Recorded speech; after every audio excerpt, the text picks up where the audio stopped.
Baik pemirsa, kita ke informasi selanjutnya. Pengadilan Negeri Jakarta Selatan mengabulkan gugatan pra-peradilan Wamenkumham Edward Omar Hiyari dalam kasus dugaan suap dan gratifikasi. Atas putusan tersebut, status tersangka yang telah ditetapkan KPK terhadap dirinya pun lepas alias tidak sah.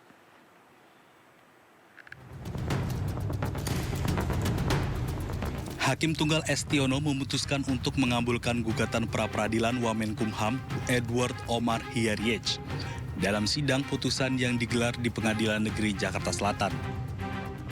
Hakim beranggapan penetapan tersangka oleh pihak termohon dalam hal ini KPK kepada pemohon Edward Omar Hiyariech tidak sah dan tidak mempunyai kekuatan hukum mengikat.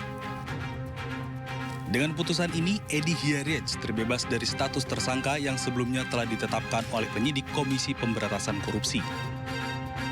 Kuasa hukum Edi Hiyariech juga mengapresiasi putusan hakim karena status tersangka yang dikenakan kepada kliennya tidak cukup alat bukti dan proses penetapan tersangka tidak melalui mekanisme penyelidikan yang seharusnya. Bahwa dengan putusan yang menyatakan penetapan tersangka tidak sah karena tidak cukup dua alat bukti dan seluruh pemeriksaan keterangan orang yang telah dijalani oleh pihak termohon atau KPK itu dinyatakan bukan sebagai alat bukti, maka ini akan menjadi suatu perubahan yang cukup signifikan bagi KPK ke depannya.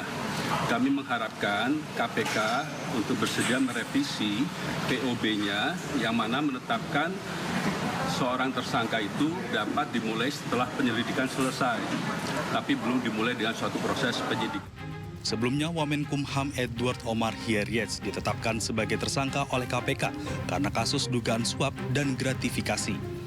Wamenkumham diduga telah menerima uang sejumlah 8 miliar dari Dirut PT Citra Lampia Mandiri Helmut Hermawan. Dari Jakarta Selatan dan Helmi Sajangbati melaporkan.